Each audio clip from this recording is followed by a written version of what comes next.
And we are back. Everything looks okay, even though everything looks a little weird today on my camera. But well, hopefully that'll settle itself out. All right. Sorry, I was a little late today. I had a delivery come right before I got online, so to stop and deal with that. So, all right. I'll open the chat up in a little while. I did want to get back into our lives because I have missed them. And we're going to talk today. I'm going to do a little cleanup on a couple of things that I want to clarify that I said. And then we're going to get into triggering a little bit. Okay, and what exactly that means, because you hear that word tossed around quite a bit. And I don't know if a lot of people really know what that means and the accountability for that, right? There's an accountability for being triggered. There's accountability for what happens to us in our consciousness that I feel like kind of can get lost in the sauce a little bit. So we're going to talk about that. I didn't title this fourth dimensional consciousness for a reason, because I did want to talk a little bit about what kind of falls into that. And we've had a lot of discussions on how much things can change, right? From when you start your fourth dimensional entry into the fourth dimension and when you exit it, right? And there's a huge array of consciousness that to me is bigger than any of the other dimensions, right? With people who enter the fourth dimension and when you exit the fourth dimension, they are completely different consciousness spaces, right? You would talk to someone in the beginning of the fourth dimensional journey and at the end, and it's like you're polar opposites because you spend so much time in that dimension. You know, it's not like some people might set in the fifth dimension. And when we talk about the dimensions, we're talking about the level, it's just a different level of consciousness that you reach, right? Whereas you talk about the third dimension, that's human consciousness created that. The fourth dimension is a mosh posh of fifth dimensional consciousness and third dimensional consciousness. That's creating this kind of, people call it a purgatory. You're kind of creating this mix between the two, right? You're not in the fifth dimension. You're not exactly in the third. You're kind of, some people say a foot in both worlds. It's where you get into a lot of different types of metaphysical things. You know, it's when you're channeling, it's when you're into crystals, it's when you're into Reiki, it's this whole mosh posh of stuff, right? So it's just a vast amount of things, and you're still trying to utilize a lot of this to assist in enhancing your human life. Because we don't know what is beyond that yet, right? We don't. Sorry, the cat is. I think he's gonna knock something off. All right, I guess he's not. If you hear a clang, you hear something clang. Anyone who has a cat will know that sound when some shit hits the floor. All right, we'll see. He's being good. I turn my lights on. It's so dark in here today. It's raining, so that light is so bright today. When you are in the third dimension, you know, when you first start in the third dimension, you're born into it. You know, some people would I could probably go the other way with that, where you kind of fall back into it because you start going through a lot of different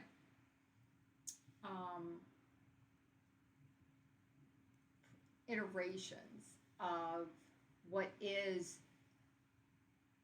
higher consciousness, and then as you grow, you kind of go back down to human consciousness. You kind of lose your grasp on. You get programmed with all the human stuff. It's activated in your system, and you're already programmed with it, but it gets reinforced as you grow up, and you kind of fall back in a way. People call it a fall from consciousness. You kind of fall back into human consciousness, and then you act out from there. You create your human life, right? Whatever that is, for whatever that looks to you. And then there comes a time when you're ready to leave that. And whether you're leaving it through the final, transition through death, or you're ascending your consciousness, ego death, and going through your ascension process through a consciousness aspect and not through death of the body. So those are kind of the two routes you're going to go. Some people will not ascend in the body they're in. they will choose to ascend in a different body. Later on, their consciousness goes back to source consciousness and it's going to return back, and they'll do ascension in that body.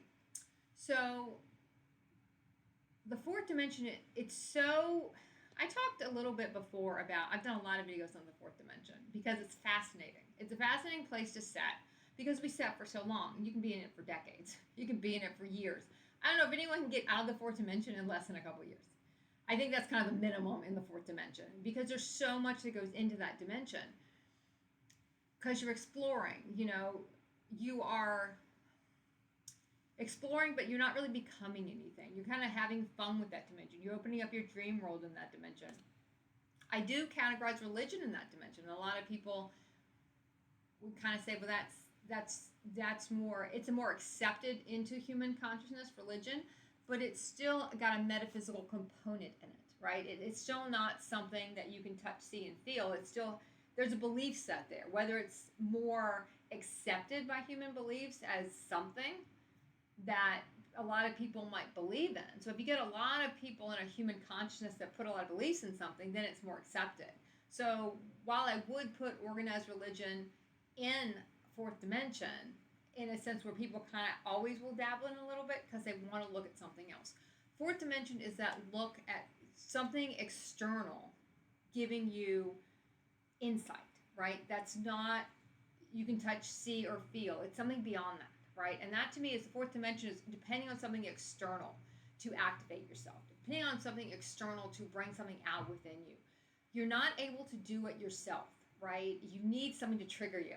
And we're going to get into triggers in a bit, but you need something to bring it out, and that's what the fourth dimension is. The fourth dimension is activating you, using external things to activate you. And that's what the fourth dimension is. And that's why people set in it for so long, because there's so much to be activated. There's so much to be deprogrammed. There's so much for us to go through. It's not just okay, I'm here. And if anyone tells you that, they're not done doing it, or they're just in the middle of doing it, because it's not like that. And yes, people can have these spontaneous moments where they feel enlightened, but they haven't really embodied anything yet. They haven't become those aspects of themselves yet. So the fourth dimension, it's just like when you think about decades of music and how music will listen to a song in the beginning. Like if you take even like the 1980s, you listen to music in the beginning of the 1980s and listen to something at the end of the 1980s, you go, wow, that completely shifted, right? 1960, 1969, just look at how vast and different the music is, the collectives, how everything's shifted. Think about that as fourth dimensional consciousness, how vast and how everything shifts, because a part of it is the linear time period you set in it. Even though we don't really do linear time periods, there is a reason that it is so different. And it is the kind of the MacGuffin, I guess. It is the great MacGuffin of ascension, is the fourth dimension, because so many things fall into it. You can find anything in there to use, to do something else with, to pivot you into something else. And it doesn't really matter what it is for you. It doesn't even matter what it was. You might never get into energy work or never really get energy work done, but you like sound healing. That's exciting to you, and you kind of feel like that's a path you want to explore. Shamanism, that's a big one to me when you get into the fourth dimension. Even astrology, it hits right into that whole spirituality thing and getting more into your chart and getting more into what a lot of this stuff means and how it has affected your life template and how it affects your life plan. You start looking for a reason why your life turned out the way it did. You're looking for a reason as to why did this happen this way? Why did this go down the way it went down? Why did I write it like this? Because you do start to take ownership of it. You start to take ownership of that dimension and say, why did it happen this way? Why did I create all these things? Why did I have all these people come in and out and move them around, and what's really going on? And that's what the fourth dimension is. So it is a great play area. And I did a co-stream on someone else's channel, and we talked about it. And I don't think I posted it yet on my YouTube, but I will. I'll probably post it in a couple days, where we talked a lot about the fourth dimension. And I think it's even interesting to get different people's opinions on what it is, because it's not going to be the same for everyone. You're not going to go through it the same way, but the energetics is the same. You're looking for something. You're looking for something to make human realities better in the beginning of the fourth dimension. By the end of the fourth dimension, you've utilized all that stuff to try to make everything improve in your human existence, and it's still falling apart anyway. And then you're trying to ready to exit the human experience. And that's what you get into fifth dimension and higher. Okay, and that's really what you're starting to do.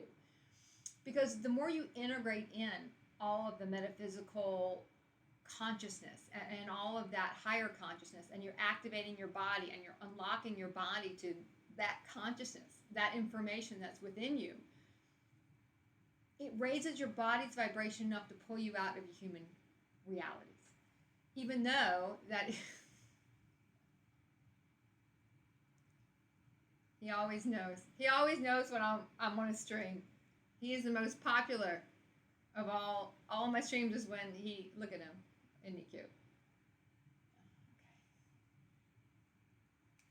It's raining today. That's why all the cats are just, they can't even be outside today. They just can't. They can't do it. Okay. So I don't remember where I was now. That's what happens every time the cat pops up. I guess I'll come back to it. In the fourth dimension, it's almost like look at it like a launching pad. In the beginning, we try to use it to improve our human existence by shifting something, by changing something, or we utilize it to make it less traumatic. And I've seen this a lot lately where people will take a lot of this stuff and try to go back into their human existence to make it livable, to make it not so traumatic, not so awful in a sense. Because the human realities really are pretty awful, but we don't realize they're awful till we get out of them, and how compressed they are, how siloed they are, how closed off they are, how suffocating they are. But we try to take the human, the fourth dimensional stuff and make it where we can survive in there. And if you ever were into energy bubbles, you know, like I'm going to make a protective energy bubble, and I'm going to go into my workplace and I'm going to have a protective energy bubble.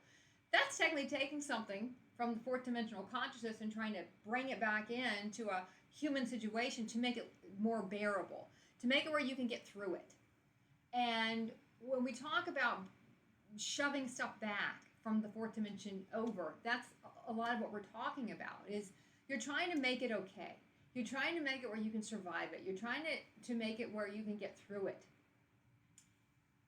Because it's the only reality we know in the beginning are those human realities. So there's a reason why we try to improve them. That's the life we have. We don't realize yet.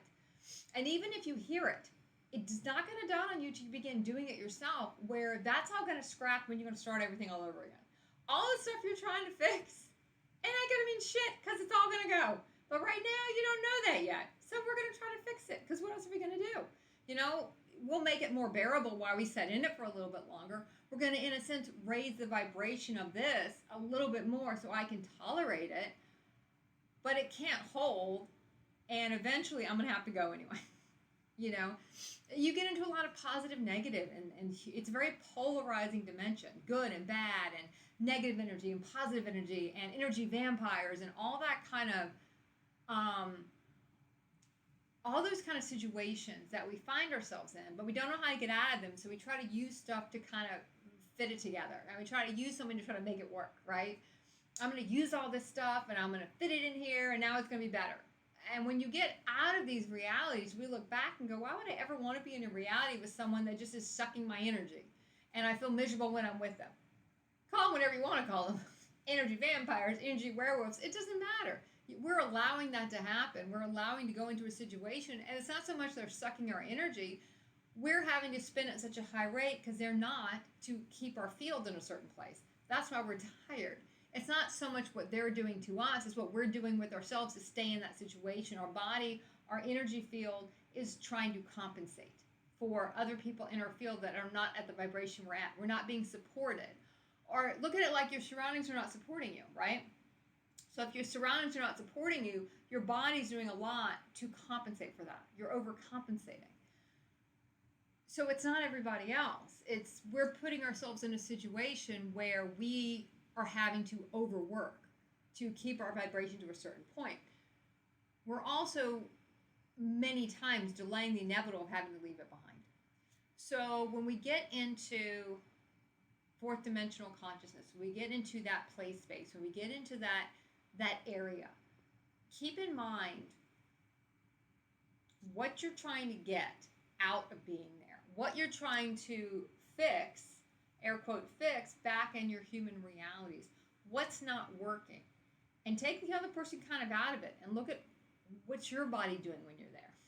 You know, am I not standing up for myself? Do I need to wear, I can't remember now, it's been a while since I've really been into the crystals.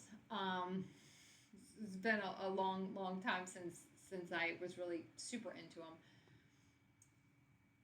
Is there a crystal I can bring in to give me more empowerment? Rose quartz was a big, I do remember that one, was a big like love stone in a sense. And it's more of a big self-love stone, you know. And a lot of the fourth dimension is learning to sort of love ourselves again and learning to realize that a lot of the stuff I'm putting myself in doesn't make a lot of sense. You know, it doesn't, why am I doing this? What's the reason? Money, obligation, you know, why am I doing this? And those are the kind of conversations you start to have with yourself as you move through the fourth dimension. As you start to realize that a lot of this stuff is just kind of miserable, and sometimes it doesn't. What's confusing is a lot of this stuff, when we try to go back and retro it in, it starts to get worse, right? So then, you know, we double down and do more of it and try to bring it back into our human realities and improve them. But because the vibration of where we are and where they are is so different, they just keep falling apart. And the reason for that is the vibrational mismatch starts to push us out of the realities because we can't hold. We're no longer magnetically attracted to each other, right? We can't hold this reality together. It's not there anymore. So one of us has to go. Either the reality is going to fall apart, or we're going to have to come back down to that frequency to set in there. Now, for most of what I experienced, the reality fell apart. Because you have to remember, you're the one that created it. And if you're the one that created it, your soul's not going to let you, it's not going to allow you to dip back down in your vibration for any length of time to change. You can't really change your set point once you've changed your set point. You know, once you've raised your vibration, especially your body consciousness, and that's what we talk about. To change your external, you have to raise your body consciousness. It's not the consciousness you can hit with your mind, it's your body consciousness. You have to change that. If you do not change that, nothing external is going to change. Even if you do change that, it can take a long time for anything external to change because the depth of the programming we have to work through. And that's where we get our triggers. And I think there are triggers all throughout. Every dimension I've been in Ascension, there have been triggers. And you see that word thrown around so many times. You know, I was triggered, it was triggering, blah, blah, blah. And there's a human version of that, right? Where you see now, they'll put like stuff in front of things they're going to show, even if it spoils what's going to be happening on a program. This is going to have all these things in it that might bother you. Which is kind of funny because it's almost like the inverse of what triggers are supposed to be. The stuff's supposed to bother you. If it bothers you, it's triggering something to get out of the body. We're not supposed to avoid triggers. You know, we're not supposed to not feel it. So if you don't see it, if you don't say, okay, I don't want to see that. I'm going to turn that program off because I don't want to see it, or I'm going to fast forward through that part because I know it's going to bother me. You're going to, if you have to go through that trigger to get to something, then your universe will set up something else for you to go through to have to see it. You know, you can't avoid your triggering. That's what clears the body. So I see a lot of that kind to avoid it. Let me avoid being triggered. I'm going to avoid that. I'm going to avoid that. And the whole human world sets it up where you can avoid it. You know, they're trying to get you to avoid it as much as you can. The human consciousness is supposed to keep you unconscious. Human consciousness is unconscious. You know, it doesn't want you to become conscious. We weren't programmed for that, in a sense, in the beginning. You know, we're not supposed to become conscious. Now, that's true and not true. Your human was supposed to keep you unconscious to a certain point, and then you start your ascension, and then you're going to become conscious. But the human consciousness works against you. Your ego is going to work against that because it doesn't want you to become more conscious, because then it has to relinquish the power. And it's like in one of the, earlier seasons of the Game of Thrones. It doesn't want someone else to take the throne and make the choices, right? It wants to continue making the choices.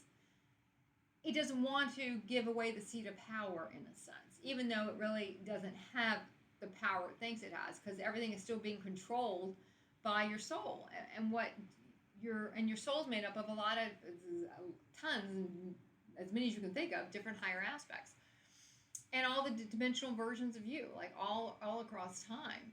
I was watching, and I haven't watched the whole thing. I started watching the show Severance, which I never watched, but it sounded kind of interesting, just because of the severing of consciousness that it goes into. I'll probably do a video on it later to see how it kind of activates consciousness, but I'm going to wait till I kind of get through it to do that. But one of the intro to that, it shows all the different versions of him and how he's kind of split into all these different things. And think of yourself as the same way.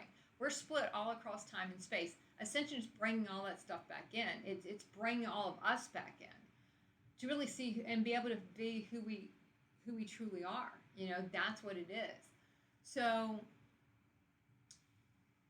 as you go through, your fourth dimensional process and that fourth dimensional period, whether it's going to be 2 years for you, 4 years for you, maybe you can get through it in 6 months. Who knows? Like I said, I haven't seen that, but you never know. One of the things I do know is we set in a lot longer than we think we do, because we like to think we're out of it, because things get a little easier. We start to process, our vibration raises, we start to get a little bit happier, we start to feel peace. That's when that fifth dimensional starts to come in. So now we've exited enough of the third to allow the fifth dimensional consciousness in. We haven't created anything, we haven't become a consciousness yet, we're just kind of feeling it. So because we start to feel that, we start to think we're way beyond where we are, even though we still live most of our life in human realities. We still are in the realities we created from a human consciousness. All those will go. And that's not what some people want to hear that because they don't enjoy the ones they created. Some people don't want to hear that because they don't want those things to go away. And the degree of which they go away kind of depends on your journey and what you can take with you and who can come with you or who has agreed beforehand to go with you through this.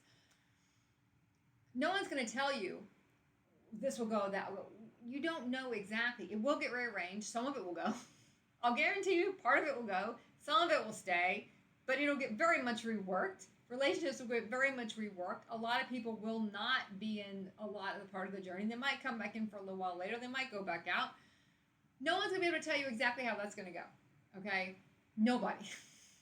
Because that depends on a lot of different factors into where someone else is in their process, whether they want to start their ascension process, whether it's their time to start their ascension process, whether they're supposed to support you in a certain part of your ascension process. That's, you kind of got to feel into that. And it's a vibrational existence once you hit, in a sense, that fourth dimension. And you have to go with how it feels and what comes next. And don't get so hung up on what it was the day before. Whereas in our human consciousness, we very much attached to how it was the day before. We want it to stay the way it was the day before. We don't want to go into the next thing. We don't want to move forward in that sense. That's not what we want to do. We want to stay exactly where we are. Even though we say we don't, there's a security in staying there. There's a part of us that does not want to move forward. So the fourth dimension, when you're in it, you might not still know you're in it. But look at what you're trying to cultivate. Are you trying to cultivate something new? Are you you still feeding your money into the old stuff? Are you still trying to take something and make it work that's not working and it continues to not work? So we just keep trying to, either be the good little soldier and bring a lot of our positivity to it, and it's still not working because maybe we're not supposed to. These are the questions you start asking yourself toward the end of the fourth dimension. Maybe this is not supposed to work. Maybe I'm not supposed to stay at this job. Maybe I'm not supposed to do all this stuff. Maybe I'm not supposed to have this roommate anymore. Maybe I'm not supposed to do this. Normally, as soon as we stop our participation in the reality stops. It's almost like a merry-go-round. The minute we stop the merry-go-round, the whole thing will go. And that's a big shocker, I think. It was always a big shocker to me. As soon as I stopped participating in it, no matter what it was I was doing, the whole thing would fall away because I was the one keeping it going. And it shows the power we have to keep a lot of these things going. We just keep them going and keep them going. And we don't even realize that's what we're doing. You know, I didn't realize I was keeping that going the way I was keeping that going, but I was. And the minute I pulled out of it, all of a sudden the whole thing just goes away because no one else wasn't as invested in it as I was. And a lot of realities we create, we're the creator of that reality. That gets into God consciousness later on when you get into the, the seventh, eighth, ninth dimensional realities. When you're the creator of your realities. But in this fourth dimensional soft space, in a sense, you don't really see that yet. And you don't understand the full impact of that yet. And we just see a lot of them fall away because we stopped participating. We stood up for ourselves in that reality. We stopped being a doormat. We stopped trying to drag everybody with us who didn't fucking want to go. We kind of we just stopped dragging a wagon around, We just let it go. It's no point. I'm too exhausted. I can't keep doing this with everybody. If you don't want to do it, fucking don't do it. I don't care. And we just started to move on. But for a while, the continual collapse of these realities, it triggers us quite a bit because we felt like, well, I was the only one that cared. I was the only one that cared about that reality. And in a sense, we created it. So yeah, we were the only one that cared about it because we're the ones that we did it. We're the ones that were the creator of it. In a way, our soul, our heart and soul was in it because we created it. Yes, it was dysfunctional, but it had a purpose. It was highest aligned in that moment for something we had to get through, something we had to work through within ourselves. And now we've gotten to working through a portion of it. I want to stress a portion of it because we only work through stuff a little bit at a time. Our programming is just too deep to do one activity or one reality and go, oh, whew, I worked through all that. You'll find you work through a chunk of it and then something else will come back around later to work through another piece of it. Our body can't take the massive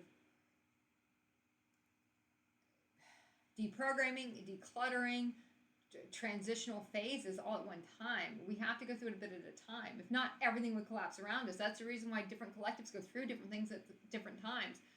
You can't have the whole world collapse because for a lot of people in different parts of ascension, human realities support them for a while. So if everything goes tits up in a sense, there's no support for people still in certain parts of realities and in certain dimensional processes, right? So that's why everything's kind of staggered. It is kind of like in Severance when he says we stagger our entries, we stagger when we get here, we stagger when we leave. We don't really know why, but it's all staggered. Because there's certain pillars of support that might not be aligned for you forever, but in a moment they might be aligned for you. And if everyone goes through, if you've been through some of the harsher parts of this process, where your financial collapses, entire reality's getting wiped out, you'll know what you'll understand what I'm saying. Imagine the whole world going through that at the same time. And being able to still people going to work and being able to keep some of these realities spinning. That's why everything's staggered. But you do notice now that more people are going through it one time, whereas in the beginning there might have been, a small handful, maybe under 100 people that went through the first stage of ascension, and they ascended by 2012, right? They got to a certain point by 2012. And then they kept going after that to different oversoul consciousness and so on and so forth. And then you have people coming in 2012. And it had to be staggered for a reason, because you can't have everything collapse at the same time. There will be no support for anything. Even though once you get into different dimensions of ascension, you can't accept support from human consciousness anymore. It'll dry up. You go to different dimensions, the way you support yourself has to change. You can't bring the money from one dimension to the other, because the human consciousness, if you created it in that consciousness, energetically it can't go with you. So, all right, I'm going to open up my chat for a second. I think there's a couple more things. Okay. I think there's a couple more things we're going to throw in about triggering. Because like I said, I think it's a word you see so much And we always try to push it on whatever triggered us, right? They triggered me. It was them, not me. It was their shit, not mine. I mean, that's a big one you see. It's their stuff, and I'm just empathic and I felt their stuff. It's all bullshit. It's not true. You cannot feel someone else's stuff. You can only feel your stuff, but we are so vast that someone else will match the frequency because we hold that, the same frequency someone else is giving off. So when you're in that kind of empathic phase where you're starting to feel your field and really feel what's inside of you in a sense, you'll feel anger when someone's angry. And we would always say, oh no, it's theirs, not mine, because we don't want to admit we have any of this stuff, right? No matter how distorted things are, right? We feel a lot more comfortable when it's somebody else doing it, or it's someone else feeling it, or somebody else's crap and not ours. The minute we say it's ours, now we attach judgment to it. We blame ourselves for it. We feel like, no, I'm not good enough. I can't believe I got triggered by that. I can't believe I got angry by that. And that's just how it works for a while.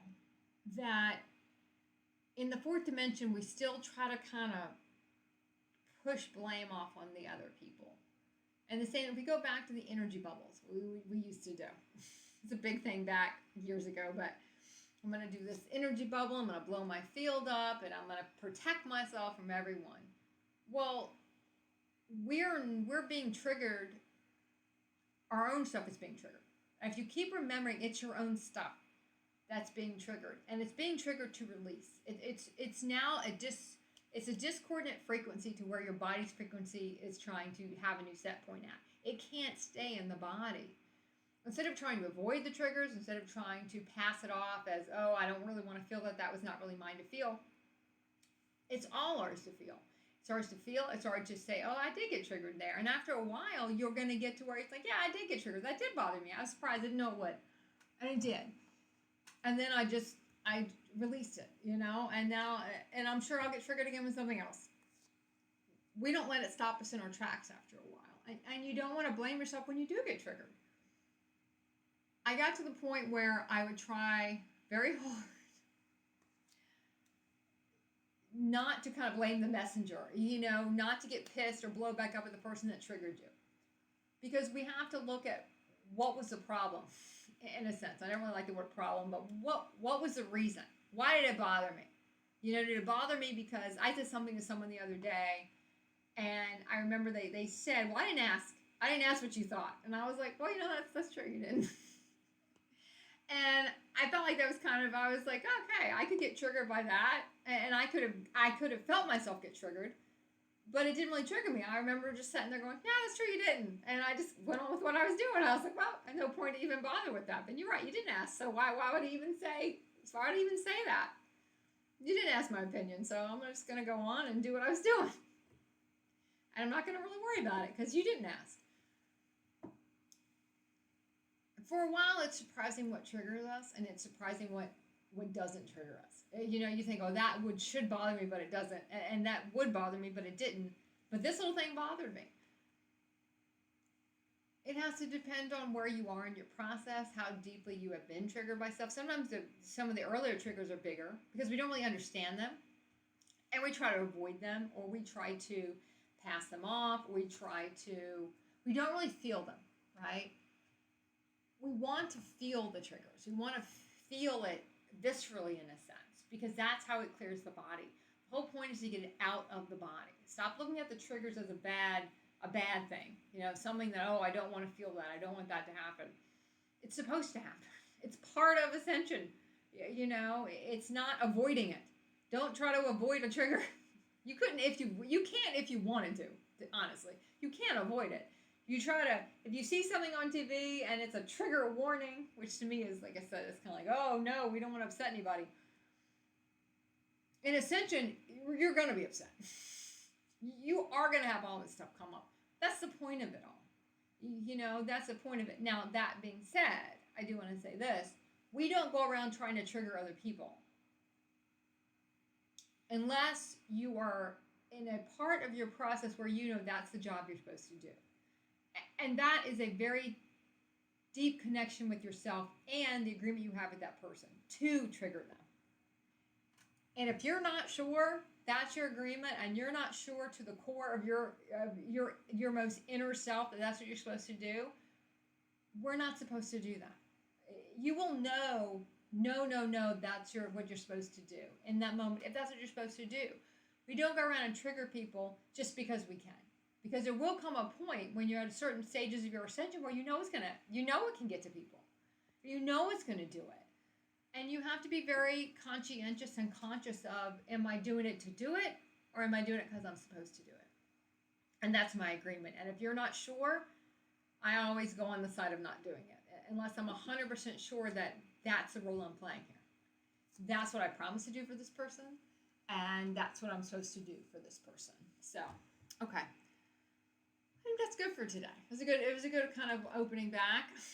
I think I'll stick to Thursdays for a while. It is the one time I know I'll be able to get on.